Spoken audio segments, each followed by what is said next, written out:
Rightio. So this is the flood and drain system that I set up. It's in, this side is going to be flood and drain, this side is going to be constant flow. We have the standpipe, the guard, everything is exactly the same as the constant flow, the only difference is the bell.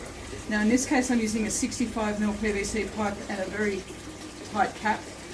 I actually did not glue it on, but it is on so tight that I can't pull it off. But you can see we've got 3 holes that have been cut out, which can be interesting, and I will show you how to do that.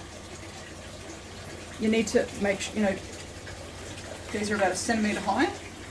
And by popping it over, see at the moment, this is filling up to be a flood and drain, right? Same process, constant flow, just coming up.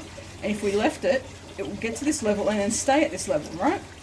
But if we add what we call the bell siphon, which is this, what this is doing is the water will go up and fill up this whole section, this whole bell, and as soon as the water level is above here, it siphons all of the water out back into the fish tank, which is a really awesome process. Whoever thought about this, hands up, and I really should know who did it, but I don't. But it's an awesome thing, because then all of the water then drains out, and as soon as you've got the water lock happening, it just drains all that water out. And as soon as the grow bed empties, what happens then, the air, you get air going back into that little drain part, so air will end up coming in through here.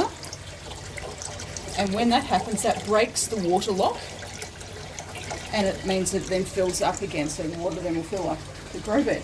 So this is definitely a good way of running a system, but people do have trouble building their bell siphon and building it as a flood and drain. You've just got to make sure that you get everything happening quite right. But it's the same process, you're just adding a bell. So if you do actually have trouble with your bell siphon getting this whole thing to work, just remember, you can take the bell off and have what we have over here, which is just your constant flow system. So the water is constantly at this level. Got your guards in there. Your piping that you're using will vary simply depending on what type of grow bed you're building and what your system is doing. Okay, so I've used 20mm here. Generally I use 50mm around my larger aquaponics system, and I'm really not one for irrigation plumbing. But on a small little system like this, it works really, really well. On a bigger system, you're needing a much stronger form of plumbing. Okay, so I have used irrigation and the aquarium hoses here, and I am aware that I will end up getting algae through these hoses, so black hoses here would be a better option. I just don't have any, so I'm using what I currently have until I get more, which, knowing me, will happen. Your system is based on what you need, but by having an understanding of how it works, you can then mold it to what you want. Okay, so good luck. I can't wait to see photos and videos.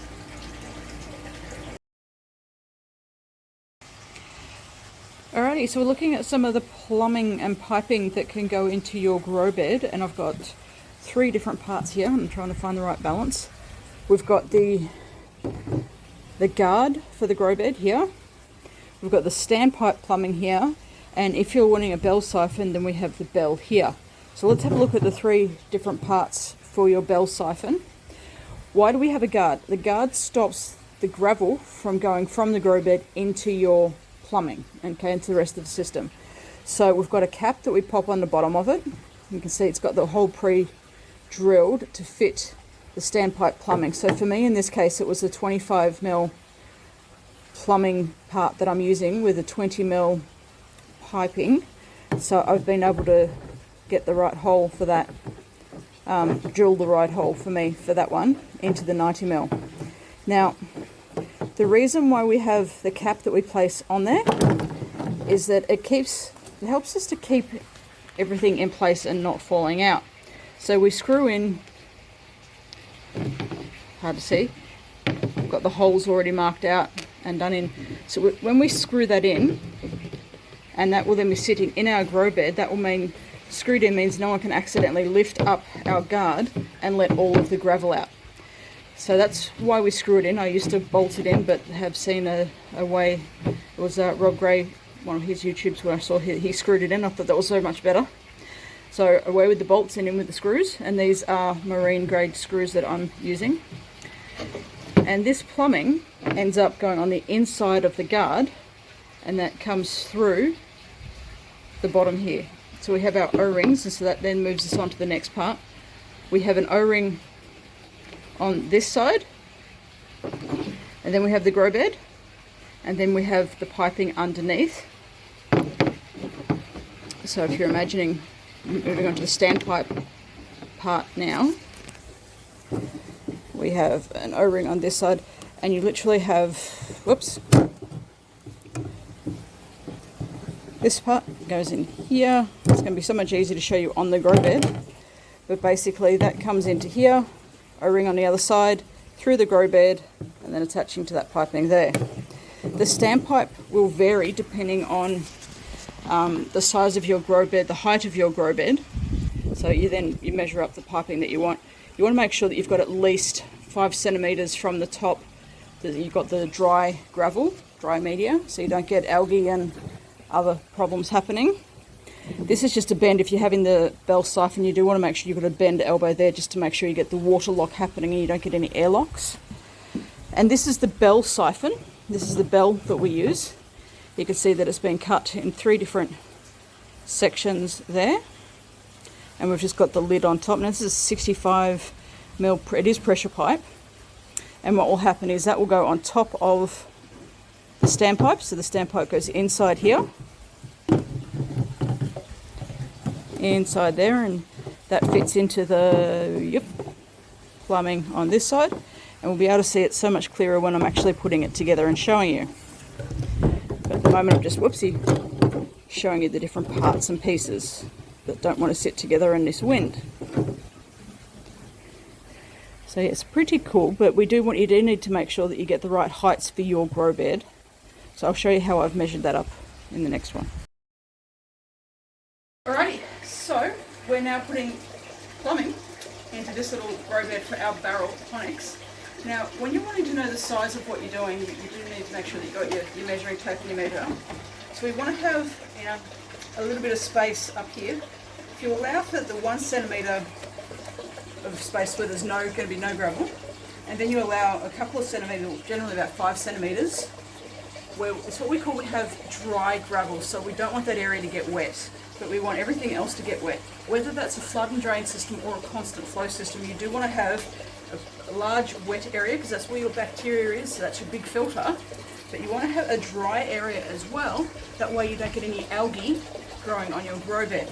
Okay, so in this particular grow bed, on this side, I'm going to have it just as a constant flow, meaning the water is constantly flowing through and it's going to be constantly flooded. Okay, and not every vegetable likes that, but most do. Most are fine with that, but some, especially root crops, don't really like that. And what we've got in here, we'll show you the flood and drain one soon, but we have the guard, and what this is this, we pop this around our plumbing, and it stops all of the gravel from getting into our plumbing. So we've got to make it and have this ready. So with this particular one, I've just drilled it, just using the largest drill bit I had, and making sure that none of the clay is going to be able to fit through those particular holes. And I have screwed, and you can see that there's little markings here. So I've identified where each screw hole needs to be. So here we've got 3, and here we've got 2, and here are the screw holes. It holds it in place so that no one can walk past and go, hey, what does this do? Yank it out, and then it messes up what you're doing. So I used to bolt everything in, and I have to give credit. I saw a YouTube of Rob Gray, and he suggested the screwing it in. So yay to him, great thought. So that's what we will be doing. And you can see on the bottom, we've got the cap. This we attach within our plumbing, and we want to make sure it's all worked together so that it doesn't fall out. So how high, and this is our standpipe, I should go with that one first, isn't it? We've got the 3 parts. You've got your male fitting that will go through the grow bed, and we'll screw it at the other end. We have the pipe, and this is a reducer. So this is a 20 mil pipe, and it's a 25 to a 20 reducer. This just allows for the water to come into your standpipe quicker. How do I know how high I want it to be? Well, if that's going to be too high, right? Because there's no area for the dry media, is there? This is just telling you. But it's actually going to be sinking down this much down into the grow bed. So after you measure how high you want it to be, this is a 30 centimetre depth, which is what we do recommend for good root structure as well as stability, and just so you've got enough bacteria within your grow bed happening. You then just go through and you deduct how much it's going to be, and this can possibly even still be a bit shorter than what it is. But that's okay, because we're just demonstrating and still grow bed and what you're going to do. You'll see on this particular male fitting I've got an O-ring. Sometimes you can buy them together and sometimes you have to buy them separately, just making sure you do know to do that. The first step, we've already got, let's move the guard out of the way, we've already got our hole here that we drilled, which fits in nice and snug, but we've got the O-ring on this side and we'll have an O-ring underneath it as well. So we want to put the guard here and then put our fitting coming in next, but we want to make sure that we've got the O-ring at the bottom. Okay, and you can see I've taken all of the rough edges off, so there's no sharp edges here. In fact, I've got a spare O-ring. I think you can't have too many personally. I'm going to pop this back where it was. I'm going to screw this into the guard. It's a nice tight fit, which is excellent. And you do want to get it as tight and as low as you can get it, because this is what's going to cause the suction happening if you're doing it as a flood and drain. As I don't want any leaks, this is why I'm putting an O-ring on this side. This is the key O-ring, the one on here is extra. And then we can just screw this into the hole on this side. Alright. And I can feel that's gone through. Now I need to move my screws out of here. So we have pockets. And we're going to keep the standpipe out as well for the minute. Turn that over, and if you're doing it on a big aquaponics system, you're going to have to get underneath it. Okay, second, or in my case third, O-ring here helps with the leaks, and then we're screwing, this is the female part on.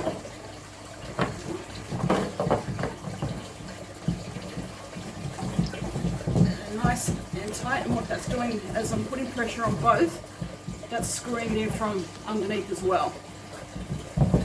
And that is the outlet. So this is where the water is going to be coming in, and this is where the water is going to be coming out. This is our standpipe, which shows how high it's going to be. Now, that's possibly a centimetre too high, so I'm just going to cut off an extra centimetre there. Make sure it's not too high. And with the guard, this is where we reline up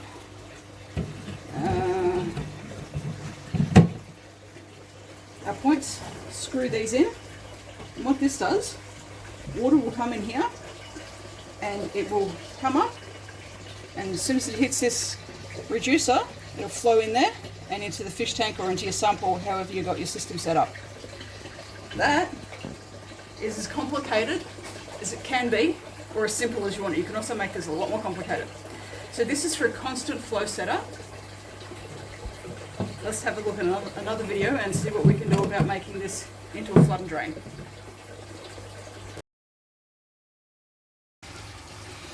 Alright, so this is the guard that I'm in the middle of drilling. When I say guard, this is what often we pop in the grow bed, a little bit of piping in there to stop any of the gravel from getting into the outlet pipe. So we'll have a standpipe in there that'll be, coming out to the underneath the grow bed. But this is just one way of being able to prevent any of the gravel getting caught up where it needs to go. Now, I'll be honest, this is a 90mm pipe, and I normally would be bolting that in with a nut and bolt, but I did see online somewhere, it was Rob Gray's videos where he screwed it in, so I thought that was a brilliant idea, because not everybody can fit their hand in the guards at 90mm. So he suggested three screws at different places, and screw it in. So at the moment it's screwed in so that I can finish the drilling. So I'm only halfway, as you can see. I need to continue going all the way around. And we want to keep the top part solid. And you'll see that I've got a cap on here. It's a 90mm cap. This is the size of the hole for the plumbing that I'm using that's going to go through. By keeping the cap on and screwing the cap on, this allows us to make sure that no one can accidentally lift up this pipe, this guard, and then let anyone, let all the clay go in. It's so easily done. So it's a brilliant design. It's not my design, but it is a brilliant design. And as I said, whoopsie, the screws definitely make it an awful lot easier. So once I finish the drilling, I'm then going to go around with my knife and get rid of all of these sharp edges. And we're wanting to make sure also that we are we are drilling holes in the bottom of the cap, but not the complete bottom. This is going to be up flush against the grow bed base, so we will have an O-ring on this side and the fitting coming through, which I shall show in another video. I just wanted to show this is how we're drilling. You can draw your dots where you want it to be. I'm fairly good at getting it like that. I've been doing it for a long time, but yes, drawing your dots is a good way of doing it. Just make sure that they come off once you're done. Cool. Let's keep moving. As far as the hole size, I should say, as far as the size of the holes, you just got to make sure that you're not doing holes that are too small, because you want water to be able to flow through, and you don't want them too big. So what does that mean? That means find the smallest bits of clay or gravel that you're using and see if that'll fit in the hole. If it fits into the hole, then it needs to be a smaller hole. If it doesn't fit in and it just presses up against it, then that's a good size. So there's no right or wrong, because it will really depend on the shape of your gravel or clay. So just identifying what that shape is, what that size is, and making sure that the hole is smaller. Now some people do use their electric saw and cut lines. It's nice, neat, clean, and looks nice, but not everybody uses an electric saw. I personally don't, so I'm more than happy to go with the drill and then just go through, and as I said, take off all these edgy parts, because we don't want that to go through the filter, and we don't want that to go to the fish, because the fish start eating that can get caught in their digestive tract and all those yucky things. So yes, I'm going to go and continue drilling and get it ready to put in.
Last bit.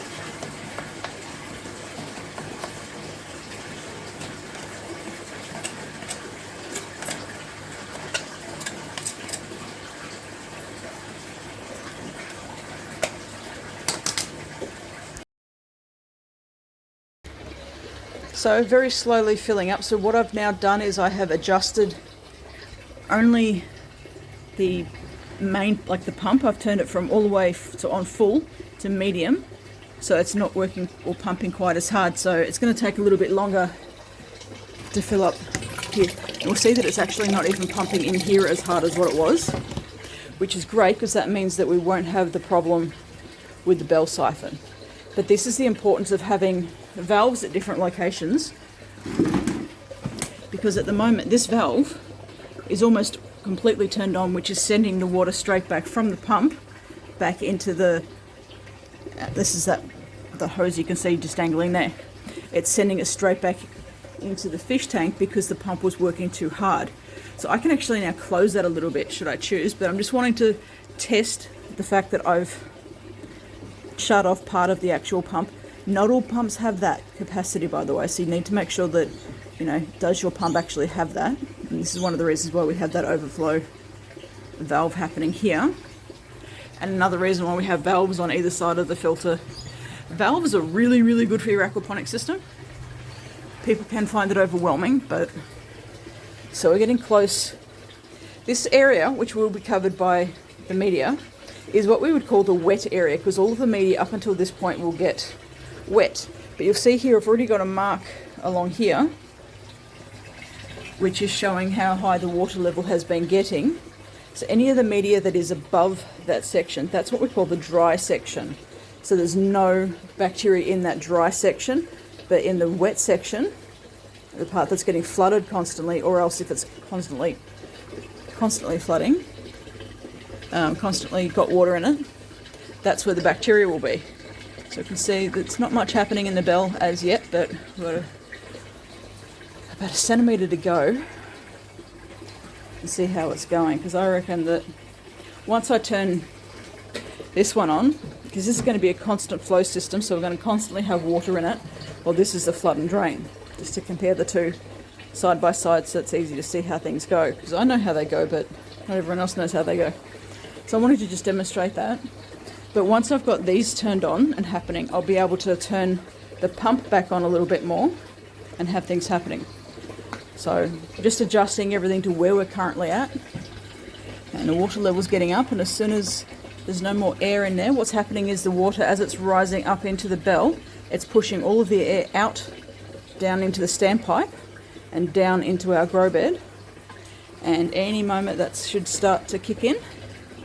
You can start to see some of the water on the edges. Well, I can see it, I don't know if the camera can. Oh yeah, you can kind of see. It's nearly there. But now we'll come back down here, because this is always where the fun part is, isn't it? And you can see the water's now starting. Pushing the air out, pushing the air out, pushing the air out. And now we've got the full water lock happening. And now we have the full siphon happening. Woohoo! But you see how low just here the water level is with a flood and drain. If you had a sump, that wouldn't be the case. Your fish tank would stay at a high level. We don't have a sump. This is just a very small little basic system to show people how it works.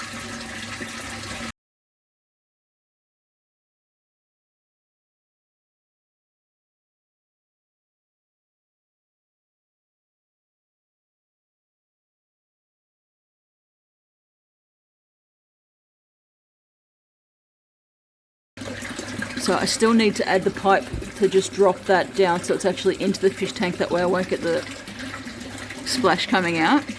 But at the moment we're just wanting to make sure that I've got the proper speed for where it's currently at, so it's going to constantly flood and drain. Because before it would eventually let air go back into the bell siphon from the grow bed. But because the water was constantly coming in, it just wasn't enough. It was taking too long. It would almost empty, and then it would just get a fraction of a centimetre every minute dropping down, dropping down. But I can see here that it's moving a lot quicker than what it was, and the speed of the water coming in is nowhere near as hard as what it was. So you can see that's starting to ease off now. It's not quite as strong. The pressure's nowhere near as strong. We've now got the air being pushed through. Air has now gone into the siphon, but not as much. So it's still going.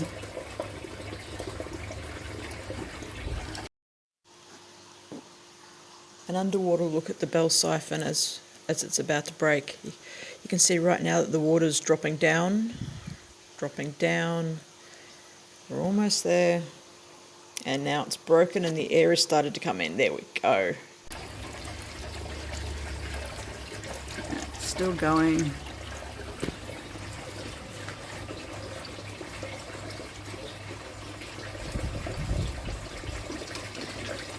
And there it broke.